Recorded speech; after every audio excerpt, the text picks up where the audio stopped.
كذلك النصيحة لهم، إيصال النصيحة لهم فيما بينك وبينهم، لا أن تقف على منبر أو عن شريط أو وتذكر معايب الولاة وأخطاء الولاة، هذا من الخروج عليهم، ما يسبب الخروج عليهم وإغار الصدور عليهم.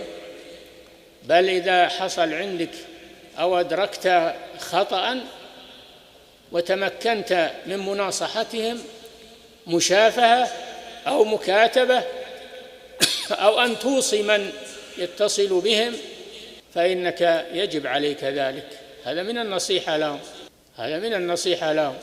أما أن تذكر معايبهم وأخطاءهم في مجالس الناس وفي الندوات والخطب وغير ذلك، هذا من الغش لولي أمر المسلمين ومن التشهير، وهذا يسبب الخروج على ولاة أمور المسلمين ويسبب شق عصا الطاعة وتفريق كلمة المسلمين ولا يجدي شيئا.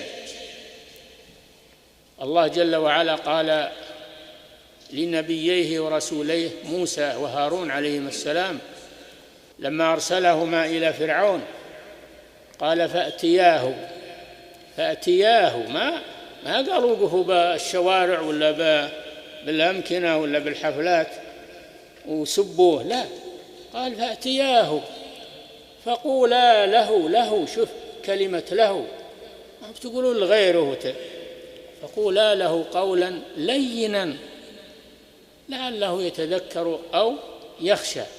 هذا طريق مناصحة ولي أمر المسلمين. هذا مع كافر، فكيف مع ولي أمر المسلمين؟ يقول الله في كافر يدعي الربوبية فأتياه فقولا له قولا لينا لعله يتذكر أو يخشى، فكيف بولي أمر المسلمين؟